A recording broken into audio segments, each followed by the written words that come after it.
Hello दोस्तों, कैसे हैं आप सब। दोस्तों आज बात करेंगे कि भारतीय रेलवे का जो रेल बजट आता है हर साल, ये आजकल फाइनेंस बजट के साथ मिलकर के क्यों आने लगा है। अब दोस्तों एक बात हम सब जानते हैं कि रेलवे मिनिस्टर साहब होने के बावजूद आज भी जो रेल बजट है वो एफएम यानी कि निर्मला सीतारमण जो अभी के फाइनेंस मिनिस्टर है वो जो है पेश करती हैं। पर ऐसा क्यों होता है?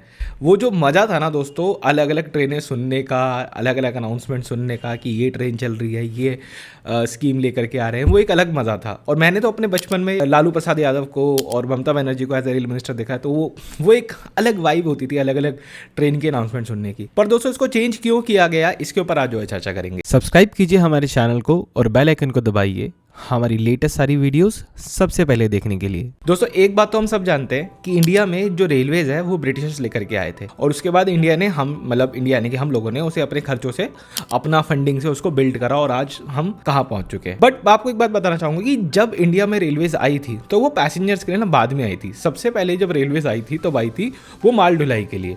ब्रिटिशर्स ने अपने फ़ायदे के लिए रेलवे को इंडिया में लाया था, अपने फ़ायदे के लिए बनाई थी, क्योंकि उनको रिसोर्सेज इंडिया से अपनी कंट्री में शिफ्ट करने थे। तो बेसिकली रेलवे ट्रैक्स को बिछाया जा रहा था, जहाँ से भी उनको शिफ्ट करना है से लेकर के पोर्ट तक, जहाँ पर भी समंदर है वहाँ तक बिछाया जाता था और वहाँ से इंडिया से रिसोर्सेज को लाद करके वहाँ पहुँचा के फिर शिप में लोड करके वो अपनी कंट्री जो है एक्सपोर्ट कर रहे थे। ये प्रोसेस जो है पूरा का पूरा चल रहा था। अब आप एक बात सोचिए, ऐसे माइंडसेट के लोग जो गवर्नमेंट चलाएंगे बैठ करके, उनके लिए रेलवे कितनी बड़ी इंपॉर्टेंट चीज़ है, क्योंकि भाई वो यहाँ से खजाना डिग कर रहे हैं और अपने जगह शिफ्ट कर रहे हैं, तो उनके लिए बहुत इंपॉर्टेंट चीज़ है वो। तो ऐसे में क्या होता था कि ये जो बजट वाला चीज़ें है ना, अंग्रेजों के टाइम से, उस टाइम भी ऐसे ही बजट सुनाए जाते थे।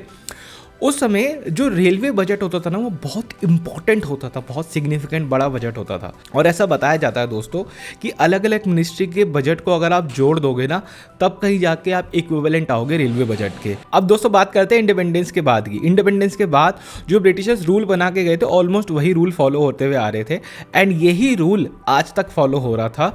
जो हमने देखा कि 2016 के बाद से ये चीज़ जो है चेंज हुई थी। पर इसको जो चेंज करने का और भी कुछ कारण थे, वो कारण मैं बताता हूं। इंडिपेंडेंस वाला मैटर तो दैट्स अ डिफरेंट थिंग। वो तो एक मैंने आपको एक बैकग्राउंड हिस्ट्री बता दी। ये जो चीज़ है ना, जिसमें रेलवे बजट जो रेलवे मिनिस्टर है वो आकर के बता रहे हैं, वो बता रहे हैं ये ट्रेनें चलाते हैं, ये स्कीम स्टार्ट करते हैं, ये करते हैं, इसमें एक बहुत बड़ा फ्लॉ है। वो फ्लॉ क्या है कि रेलवे की जितनी भी डेवलपमेंट्स है ना, वो 1 साल के लिए ड्यू खड़ी रहेंगी, मतलब उन पे हॉल्ट लगा रहेगा। एग्जाम्पल समझो, आज एक ट्रेन चलनी है, इंपॉर्टेंट है, बहुत इंपॉर्टेंट है, चल नहीं सकती। क्यों नहीं चल सकती? क्योंकि पहले रेलवे बजट में अनाउंस होगी और वो अगले साल फरवरी में सुनाया जाएगा। समझ रहे हो? तो इस तरह से बहुत ज़्यादा प्रॉब्लम है। तो प्रीवियस स्कीम यानी कि पहले जब रेल बजट अलग से सुनाया जाता, उसमें क्या होता था, कोई भी नई स्कीम आनी हो, कोई भी नई ट्रेन चलनी हो, कोई भी फंड एलोकेशन हो, उसके लिए 1 साल इंतजार करो, फिर अगले साल जब वो बजट आएगा उसमें वो अनाउंसमेंट होगी, फिर वो जो है किया जाएगा। लेकिन आज के समय में ऐसा नहीं होता। आज के समय में क्या होता है, जो एफएम है, जो फाइनेंस मिनिस्टर है, वो एक पर्ची फाड़ते हैं, मतलब पर्ची फाड़ने से मतलब एक बजट एलोकेट करते हैं और मिनिस्ट्री ऑफ रेलवेज को दे देते हैं कि भैया जो करना है इससे कर लो, हम तुम्हें इतना पैसा दे सकते हैं तुम्हारे कामों के लिए।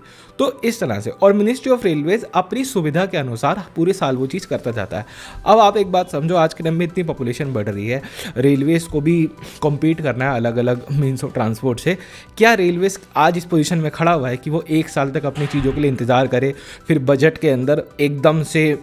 अब एक बात सोचो, पिछले साल अगर मैं इसी टाइम की बात लास्ट ईयर करूं आपसे, तो आई थिंक 4-5 वंदे भारत से ऊपर नहीं थी। बट आज 1 साल के बाद 41 वंदे भारत चल रही हैं। इज़ इट पॉसिबल कि रेलवे मिनिस्टर साहब पार्लियामेंट में खड़े होकर ये बोलें हम 55 वंदे भारत चला रहे हैं अगले 3 दिनों के अंदर? तो पॉपुलेशन बढ़ने से वो एक नीड भी चेंज हो गई, वो एक रिक्वायरमेंट चेंज हो गई। आज के समय में आप ऐसा नहीं कर सकते। तो एक बस बजट एलोकेट कर दिया जाता है कि भाई जैसे लास्ट ईयर का आपको याद होगा 2,40,000 करोड़ एफएम यानी कि फाइनेंस मिनिस्ट्री ने आरएम यानी कि रेलवे मिनिस्ट्री को दे दिए। अब उस 2,40,000 करोड़ को कैसे यूज़ करना है? तो रेलवेज क्या करती है, वो जो पैसा आता है उसके बेसिस पे बन रही होती है रेलवे में एक पिंक बुक। इसके ऊपर मैंने डेडिकेटेड वीडियो बनाई है, जो कि बही खाता होता है सारे रेलवे के प्रोजेक्ट का कि किसके ऊपर कितना पैसा एलोकेट करना है, और फिर उसके अकॉर्डिंगली, उस पिंक बुक के अकॉर्डिंगली रेलवे में सारे प्रोजेक्ट की फंडिंग की जाती है और आगे काम किए जाते हैं। तो दोस्तों ये रीज़न है कि आपका जो रेलवे बजट है उसको अलग से पेश करना बंद कर दिया, अब उसको मर्ज कर दिया, क्योंकि उसकी इंडिविजुअल वैल्यू जो है कम हो गई है, बिल्कुल ख़त्म हो गई है और लॉजिकली बनता भी नहीं उसको अलग से पेश करना। उसका रीज़न मैंने आपको जो है बता दिया। कैसी लगी वीडियो आपको मुझे कमेंट में जरूर से बताइएगा। इस वीडियो में फिलहाल लेते रखते हैं, मिलते हैं आपसे बहुत जल्द एक और वीडियो में। एंड प्लीज़ अगर आपके कोई भी सुझाव या कमेंट हो तो मुझे कमेंट सेक्शन में जरूर से बताइएगा। राधे राधे।